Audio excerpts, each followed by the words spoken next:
Hello, and welcome to Triarius Wargaming. Today, we're talking about the French and Indian War, and we're really going to be taking a focused look at the Ranger forces that served during that conflict. So in this video, we're going to be looking at the history, we're going to be looking at the organization, and we're also going to take a look at some sort of scenario and campaign ideas. And we're really going to be focusing on Rogers Rangers, who are sort of the most popular, the most well-known ranging force from that conflict. But there were other Ranger forces as well, which we'll take a brief look at as well. So let's get into the history, and I want to give you sort of an outline of the origins of the conflict and how a need for ranging forces arose and the history of those forces as well.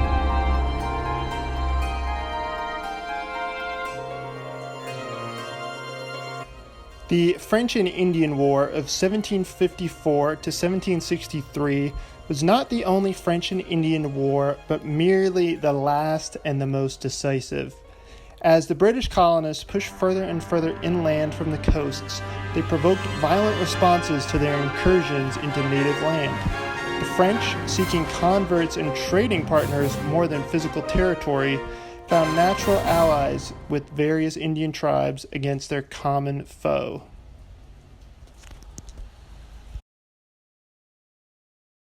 Captain John Smith of the Jamestown colony is credited with creating the first ranging force in American history, petitioning the Virginia Company to give him 100 outfitted troops and 30 sailors, writing that these I would employ only in ranging the countries and tormenting the savages.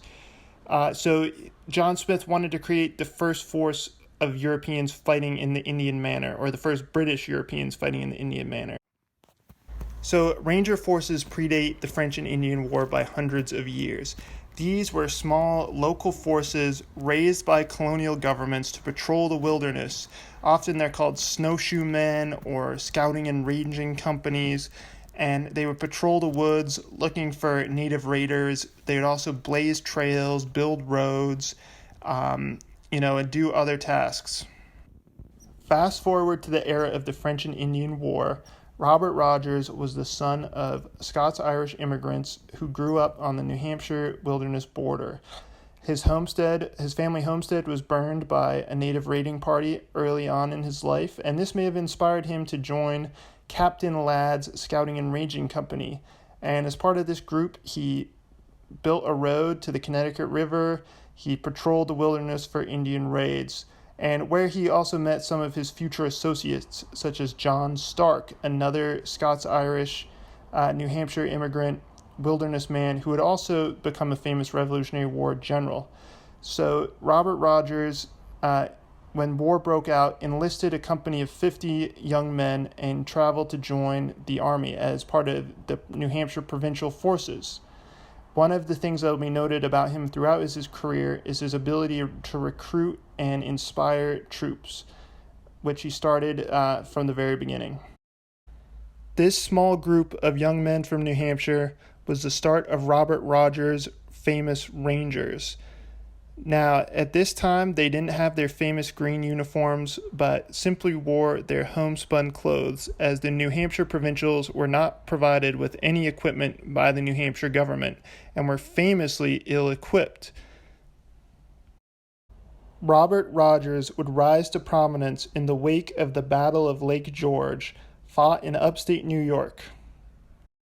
So, we're going to be focusing on the Rangers who come in the Lake Champlain Valley. This is kind of where the Ranger Corps is born in this conflict here.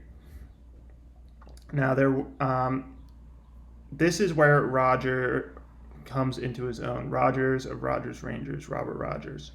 So I just want to give you an idea of the territory here quickly before we look at the unit themselves. So look, this area is heavily forested even today. The British start here at Lake George, sail their way up to Lake George, a lot of battles here. Then you got Fort Carillon, which is now Ticonderoga, in between Lake George and Lake Champlain. So they need to take that fort to get up Lake Champlain. And then the French have another fort up here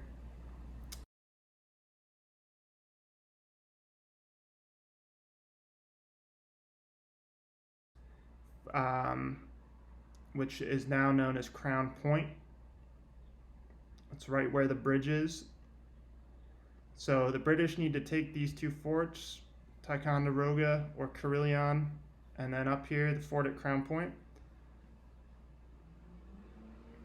And then you have the Lake Champlain, which is, it's huge, and you can have major ships on here as well. And that takes you to the St. Richelieu River and Montreal.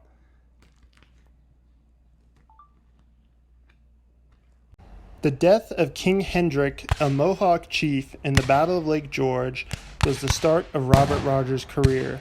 With the death of King Hendrick, the Mohawks abandoned the British cause and returned home to bury their dead. The Mohawks had been operating as scouts, guides, and irregulars for the British forces. Desperate to replace these vital troops, the British turned to Robert Rogers and his New Hampshire provincials. Here was Robert Rogers' independent company of Rangers born. The company created was separated from the provincial military structure and answered to the Crown and its representatives alone. The downside to this was the company was outfitted at Rogers' expense, and he was never properly compensated for these expenses. This plunged him into a lifetime of debt that he never recovered from. Previously, the woods had been French and Indian territory, and both considered themselves safe from irregular attacks or reprisals. Rogers challenged this assumption and made the woods truly neutral ground. The Ranger Corps started by mapping the territory around Fort Carillon, destroying French supplies, and ambushing columns bringing fresh provisions to the fort. These early raids utilized forces of around 200 men, but over time the Corps would grow to contain almost 1,000 men, sometimes operating in bands of 600 men or more, and divided into different raiding parties as well. These raids would grow more and more ambitious over time, and quickly developed into a brutal war of ambush and counter-ambush. This style of ambush warfare was extremely bloody, with heavy casualties the norm for the losing side. In some encounters, the Rangers suffered over 50% casualties. The St. Francis raid was Rogers' most daring expedition, launched across hundreds of miles of wilderness. His force was reduced to cannibalism to survive after weeks without provisions, but he sent the message that nowhere was safe.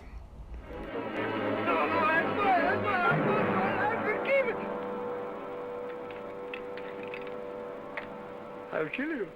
I'll kill you, Rogers, and I'll eat your head too.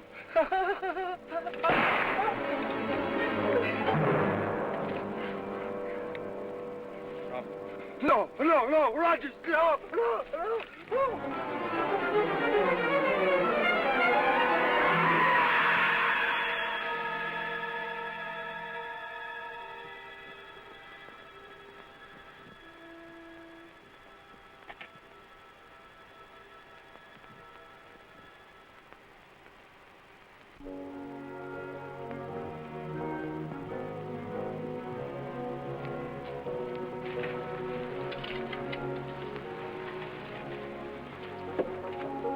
What did he have in that sack?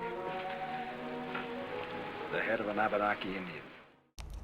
After the French and Indian War, Rogers would fight in Pontiac's Rebellion in the Midwest, which would make for some interesting scenarios, as well as in the American War of Independence, raising the Queen's Rangers for the British.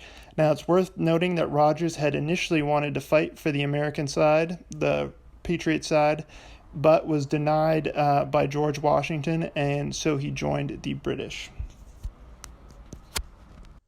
I want to take you now through my Ranger forces. So here at the start in the foreground, we have the Stockbridge Mohicans. So the Stockbridge tribe was from Massachusetts and joined the Rangers, and they were a great asset. The British actually didn't like them because they got drunk in camp, but Rogers loved them because they terrified the French. In the background there, we had John Stark. Here we got some more of our Rangers, and the Rangers were actually, over time, would be pretty diverse. Originally they were the band from New Hampshire, but he would draw in recruits from all across the army from the provincial troops and the regulars to bulk out the forces, and anyone he could recruit in between. And we got the fellow in the cap there is Robert Rogers himself. And I also did a character figure for John Stark, and Israel Putnam, who would rise to fame in the Revolutionary War, would be a ranger as well. He was a general during the Revolutionary War, and he started out as a Massachusetts provincial soldier in the French and Indian War. So this force I built for sharp practice. It's 3 groups of 6 rangers, and I rated the Stockbridge Indians as rangers as well because they're operating in the exact same way. Thanks for watching. I'm going to have more troops coming soon, some more detailed scenarios, more detailed history. So thanks for watching, and I hope to see you next time. Thank you.